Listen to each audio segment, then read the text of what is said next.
Tudtam, hogy ezzel kiváltom. Hello, jöttél zenélni?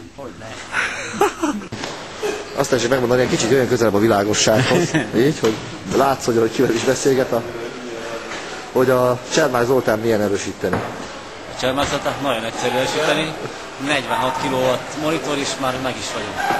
Helyes. És mit üzensz a közönségnek ma estére? Jó szórakázást. A buli előtti percektől készítjük Mit üzen a közönségnek ma estére? Volt búzát, békességet, és hadd kérdezzem még, hogy hány Melvin bolya van egy kacsának ön szerint? Attól függ, hogy hányat ellik. Hogy hányat ellik. Helyesen, és köszönjük szépen.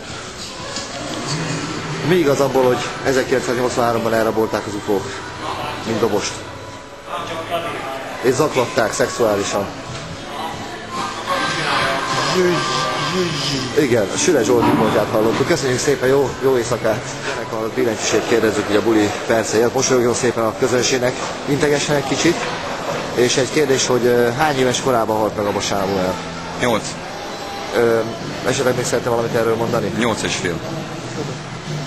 Itt van egy muzsikus.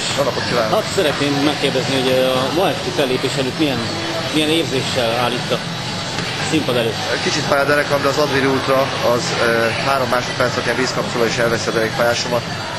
Meg hát én legszebb is vagyok. Ja, hát igen. Viszlát! Nem zavarnak többet, csak hogy tényleg 10 tag volt Jackson 5. Hova mész? Köszönöm szépen. Ez az ödöm. Jó napot kívánok! Elnézést, ön itt a közönség? Természetesen. Értem, és az abba zenekar tényleg 6 tagú volt? Hát majdnem. És a Megasztárban valóban elindult fekvőtámaszba? Nem.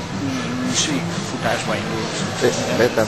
És mit üzen a közönségnek holnap este, amikor nem lesz buli? Hajrá, Fradi. Értem, köszönjük szépen, viszont hallásra. Jó napot kívánok, a Sztori TV-től vagyok, és Norbert Tamás kérdezzük, hogy mit üzen a közönségnek így a ma estére vonatkozólag. Remélem, hogy vagytok. Remélem, hogy vagytok, nagyon szépen köszönjük a kérdést. Még egy kérdésünk lehet, hogy hány tagú a Jackson 5? 6. Köszönjük szépen. Kívánok, riportfilmet készítünk a Sztori zenekarnak a fellépéséről. Mikor szabadult? 2 hónapja. Nagyon szépen köszönjük.